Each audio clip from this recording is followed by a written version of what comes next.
Le grand problème de la morale que l'on propose au monde, c'est la séparation des valeurs. À la guerre comme à la guerre. Quand on est à la guerre, on doit oublier qu'on est un homme. Quand on n'est pas à la guerre, on doit oublier qu'il y a des moments où il faut faire la guerre. Faire la guerre à ceux qui aiment la guerre. Faire la guerre à ceux qui pensent que la foi passe par la suppression de l'autre. Rav Benishai, merci d'être avec nous aujourd'hui. Alors, on a vu bien sûr ces scènes déchirantes où les papas, les fils, les frères, les maris partaient au front, étaient appelés en tsav shmoné, comme on appelle ici. C'est pas simple de quitter sa vie où 2 minutes avant on est à la synagogue, on embrasse son enfant, on chante avec la Torah, on s'amuse, on distribue des bonbons et 2 heures après on est au front, on doit faire la guerre. C'est pas évident de mélanger ces 2 réalités et d'aller faire la guerre jusqu'au bout. Qu'est-ce qu'on peut dire si certains nous écoutent ou pour les mamans, pour celles qui sont restées ici et qui attendent le retour de leurs combattants, qu'est-ce qu'on peut leur dire? La question est profonde. La question est profonde parce qu'elle réclame de définir qui nous sommes en fait. Nous sommes le peuple qui par excellence aime la vie et veut le shalom, et veut l'harmonie, et veut l'existence du monde, et en fait l'existence de tous les peuples.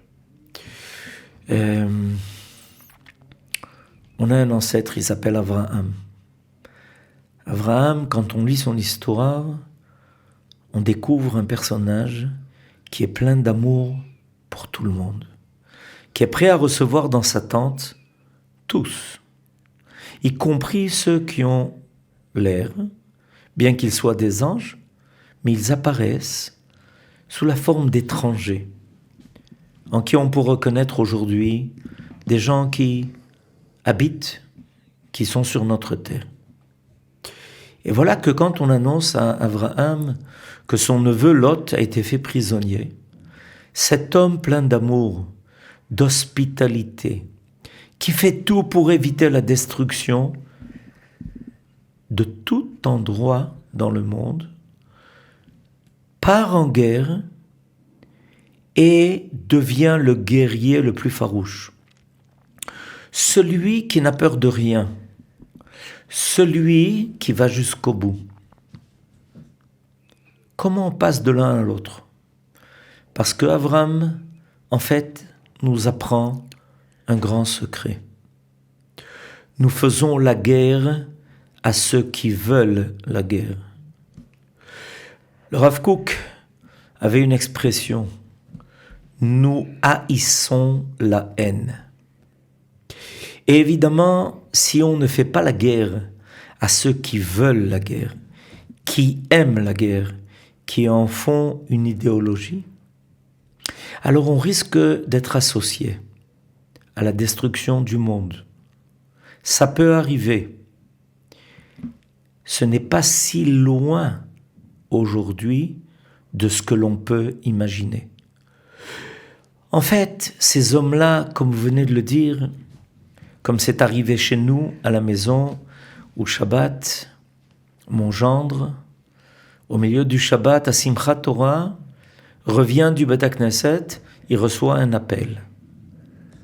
Il regarde sa femme, il regarde ses enfants, d'un regard tellement attendri, d'un regard qui veut surtout ne pas les effrayer.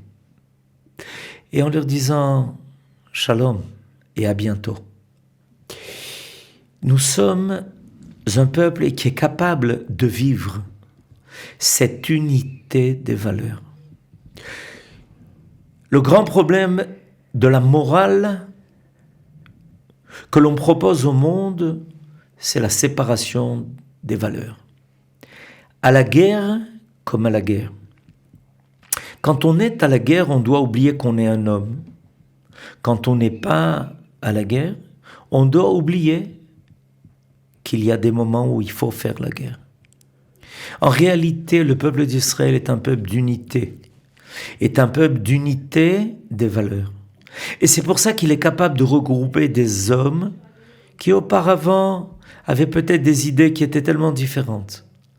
Mais à un moment donné, tout le monde se réunit. Tout le monde aujourd'hui a le même uniforme. Et tout le monde aujourd'hui sait qu'il a à relever le même défi. Faire la guerre à ceux qui aiment la guerre. Faire la guerre à ceux qui pensent que la foi passe par la suppression de l'autre. En réalité, c'est quelque chose pour nous qui n'est que provisoire.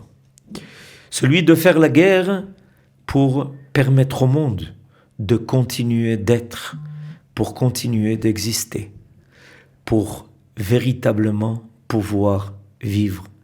Remercions ceux qui assument avec tellement de courage ce qui semble tellement paradoxal. Mais en fait, dans leur âme, il n'y a que quelque chose de vrai. La volonté de lumière pour faire disparaître les ténèbres de ceux qui aiment la mort, alors que nous sommes le peuple qui aime tellement la vie. Vous croyez que l'Europe, les nations dont vous parlez souvent, comprennent cette urgence-là, comprennent cette façon d'aborder le problème qu'ils ont aussi, parce qu'eux aussi connaissent le terrorisme? Alors, on ne peut pas contourner cette question, on ne peut pas l'éviter. Nous avons un rôle important aujourd'hui, non seulement de se battre, non seulement de remporter victoire, mais aussi de remporter victoire dans l'explication, dans l'information. Nous avons besoin d'expliquer au monde entier qu'en fait nous le faisons pour eux. Si nous ne sommes pas là, si nous n'étions pas là pour accuser ces coups-là, et ensuite se redresser rapidement, sans beaucoup de temps, rappelons-nous, nous avons seulement passé 3 jours depuis le début de cette guerre. Et le peuple d'Israël semble aujourd'hui montrer au monde quelque chose qu'on n'aurait pas imaginé. Alors on veut maintenant s'adresser à toutes les nations et à l'Europe qui aujourd'hui a besoin de notre aide.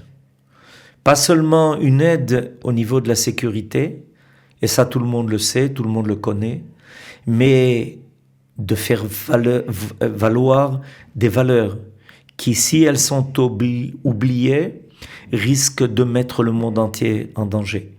Alors, prenons la parole, et je vous remercie aussi de le faire.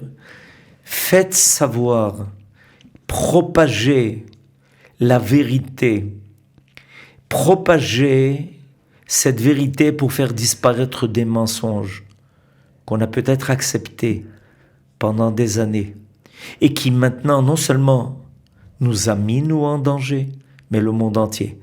Il est temps de dire au monde entier qu'est-ce qui est la véritable menace et quels sont ces héros de la vérité que le peuple d'Israël accepte, assume d'être vis-à-vis de tous et pour tous. Rav Ben Ishai, vraiment merci beaucoup pour ces paroles qui vont sûrement donner de la force à tous ceux qui nous écoutent. C'est aussi pour ça qu'on est là, qu'on a décidé de faire ce direct de 9 à 10 pour vous, pour vous accompagner, parce qu'on est tous à la même enseigne, on a tous les mêmes ressentis.